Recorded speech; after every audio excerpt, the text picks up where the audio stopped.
to counter the Ed pick. Oh, yeah. Right, from Billy Date, right? That Nash, he's been putting out a lot of content, actually. Goliath Gamers' own JabhiM has been putting in a lot of work, both on and offline, right? Playing in the CPT, playing on CFN, as well as creating that content on YouTube, right? He's showing off some of the characters and some of his, his progress. Ren, on the other hand, also grinding it out, right? Still has the Ken on deck. Also has a pocket Ibuki. Oh, yeah. He's very much so no stranger, right? He was also a part of the World Warrior event, just shy of 8th place right now. He actually got 9th place. Yeah. And to be honest with you, I'm not surprised if we see him in the next World Warrior event within the top 5, because the way he was playing was phenomenal. Yeah, and we're going to see this phenomenal play coming up soon, but we're going to hear what JabhiM has to say before going into this match. Obviously one of the favorites to win, and JabhiM coming in, knowing their position, I just need to keep my mental on point, and that is what you love to see from a top player. Look how serious this man is in his headshot, by the way. Like, that is a man ready to play.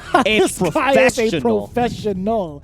That is for sure. I got to say it in the voice of professional. That is most definite when it comes to JabhiM. Pretty much gets down to business in his gameplay and does not mess around. The last time these two played was over at the World Warrior event. He actually took it down 3-0. Even prior to that, in events in like last year, I think he still has a running win streak against Ren. Oh, wow. As it stands. I think in total he's played about 7 games and he's 100% in win total.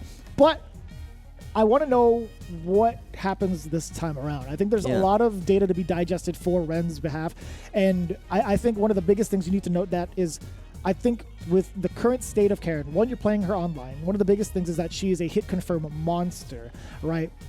It's very difficult to get consistently online just because that's just the nature of the beast. Number 2, her mediums are not something that can be thrown around as often anymore. They are pretty much whiff punishable in this season of the game because they just linger a lot longer, right? So it's something that I want to see if Ren is going to be about. Is he going to be able to get these confirms off of these whiff punishes consistently with Ken? Because Ken could almost do the same thing, right? That low medium kick into fierce DP is so nice to look at because, again, it's just one of those things you have to get consistently with Ken, just being able to out-poke and counter-poke, I should say, with this character. And it's going to be Ibuki, which is even better. I also like this matchup way better, by the way, in Ibuki's favor. Yeah, Ibuki definitely takes you to the mixerization station. We've been seeing a lot more Ibuki come up again. I know that was shelved for a while. It was lower on the Japanese tier list, and nobody was playing the character anymore, but I'm loving that there is a resurgence in this character, and hopefully Ren, maybe this is the pick that takes down JabhiM. 7 in a row. We heard it before, while Gate-kun was in the region. Sometimes it only takes one game to figure it out. In Ren, sometimes it only takes one set. And this is the time to decide. The opening stage on the wonderful Champions Ring right here. Absolutely love that for the Street Fighter Duel stage. Beautiful. This is the perfect time to get this W against the current reigning champ, technically, here in the Ring of Destiny for the Street Fighter Duel stage. Right in the mid-screen. Yes, sir. Getting the connection off of the Fierce. Back throw. This is going to be great for Ren. Okay. Man, Jabhi actually dashed up on Wake Up. That's a wonderful Wake Up option. And again, the dash under V-Ship. This is so good for Ren, by the way. We'll take it. Ready for Go Tech. A little awkward on the anti-air situation. Man, Ren has so many opportunities to punish for the game. Out of there. We'll take it. Yeah, and a lot of key drops there, which definitely had the game in his hand, but you have to look out for the critical art right there because any hit confirm, you're looking for that low forward. Oh, there it was with the trade. Also low on kunai. Ren is looking to play this out with normals only. Please do not get whiff punished because she will do a lot of damage. Don't even go for the overhead. If that gets blocked, you're dead.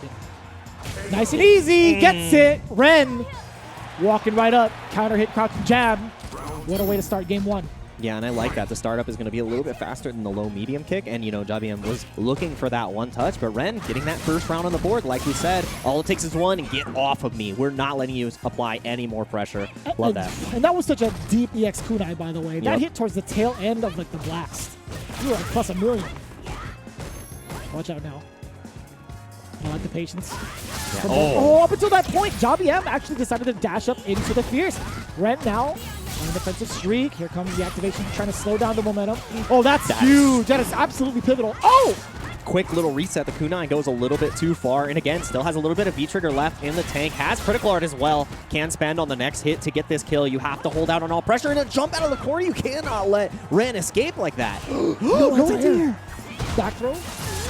Oh, you're actually dead. You gotta finish it. Yep. You gotta finish it. That was so good. And, you know, finishing the first game, like we said, sometimes it only takes one game, a couple of rounds, and Ibuki can get the job done. Just wonderful stumps against JabhiM. And not what we would expect out of the first game. 2-0, not even a round to the side. Yeah. A couple of mishaps there. One of the biggest things I noticed is that JabhiM hasn't been able to chase down like the jump out option as consistently. To be fair, though, I mean, Ibuki has, you know, the pretty much the kite to get out of harm's way. But one of the other mishaps I saw was like low forward going into the Rekkas. It missed. It was too far. Exactly. Yeah, that was just that was super unfortunate.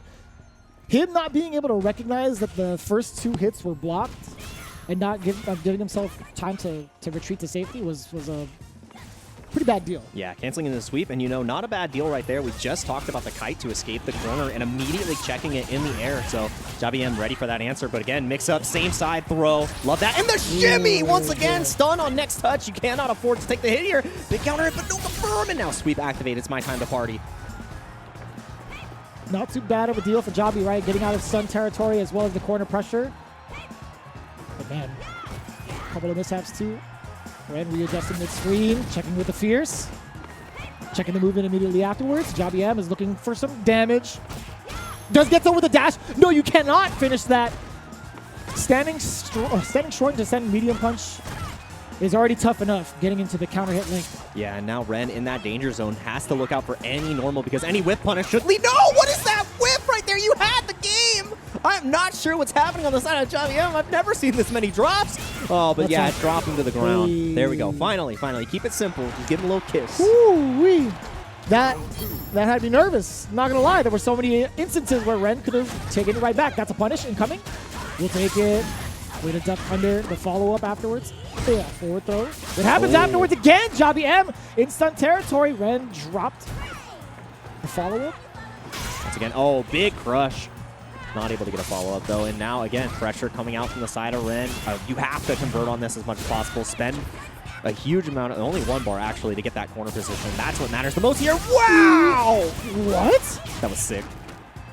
He's smarter than us. EX Mujin? Yeah. I mean, that is a very common route to go into to V-trigger, so it makes sense. That's fine. That's fine. You know what? I love that. I love that because you knew you had enough damage. Doesn't matter if the drops happened before to just spend 2 bars. That's really reminiscent before. One of my training partners, it's a funny story, played Cody, Street Fighter 4. You know how they would finish the round if they knew they had the damage combo? Pick up knife, FADC, pick up knife, FADC. It drops the knife twice and then kill. So that's mental damage. That is mental damage. Is it though? I feel like they just get some, just a little bit. A little excited, Feeling yourself, I can execute this, just double dash. These guys participate in a tournament called Get Washed. That's true. Like, these guys know all about like the mental damage. I think they're pretty much accustomed to it by now. Yeah, the fortitude is definitely necessary at this stage of the game, and hopefully Ren is not shaken by that extra spend right there. Doesn't look like it so far. Ooh. Extending with the Rida. Yeah, you do get an Oki situation after that. Yeah, very common route. Still checks the movement. No, actually, I can't recall what that could have been. Like, Ren just got hit raw. Maybe jump out, possibly? Yeah. It had to be a jump out, right? Yeah, catching the jump bridge. We did not see counter, so trying to escape and getting punished for that. Looking for the check on the dash, but nothing coming out so far. One more check. Oh, no, that is the worst possible situation because now 2 more sequences will lead to stun. You have to hold all of this. Just take the throw, but you can't take too many more. We'll take that. Yep. We'll absolutely take that view reversal out of there. He might be able to build another one, unless he dies first. No! But what if he uppercut? And again, look at, you have to look for the chip situation there. Ren got caught out. Any touch into a hit confirm, and it was dead off of the critical art, but Ren getting a little bit antsy in the corner. Oh, what a whiff. Anti-air just wasn't ready from the side of Ren. Already off to a really unfortunate start being put into the corner. Oh, same side. And is the stun here? No, not just yet. Yep. Oh, that was actually a very tricky one. This is more than dead, yeah. EX. No, Orochi wasn't even done with the combo. Could have gone into Roundhouse Mujin. Either way, JabhiM in a very, very confident place, taking the first set of the day. Like, I gotta be real honest, man. There was a little bit of flubs on both sides. Oh, yeah. So there had to be a couple of things, couple of factors, but I want to say it's nerves, but probably not, because they seemed pretty confident as the rounds went on for both players. But it's not going to be the last round as we take a look at the replays and how it went down. JabhiM doing a fantastic job of keeping his composure. Yeah, and I really love this patience from the side of Ren in this first game, making JabhiM be on the approach, forcing those situations. But JabhiM, a player of such a high caliber, able to close it out and play that patient game as well. And even in this round, like, had to make such a comeback and was just able to achieve that. And again, the EX right there was the really tempo-changing decision and just could not escape the corner, which is what we saw in the first game, which had Ren successful. So being stuck in the corner for the rest of the games is what really put JabhiM in control. Ren could no longer escape, no longer jump out. Everything got checked. It didn't matter if it was the kite. It did not matter if it was a normal jump out. Got punished consistently, and JabhiM's consistency is what got him to tomorrow now. Man, one of the biggest things that we saw Ren fall to was the lack of anti-airs, right? Yep. There were a couple of instances, 3 instances, where he actually fell just because he wasn't able to either back medium punch, get an uppercut, etc. That was a pretty rough spot to be in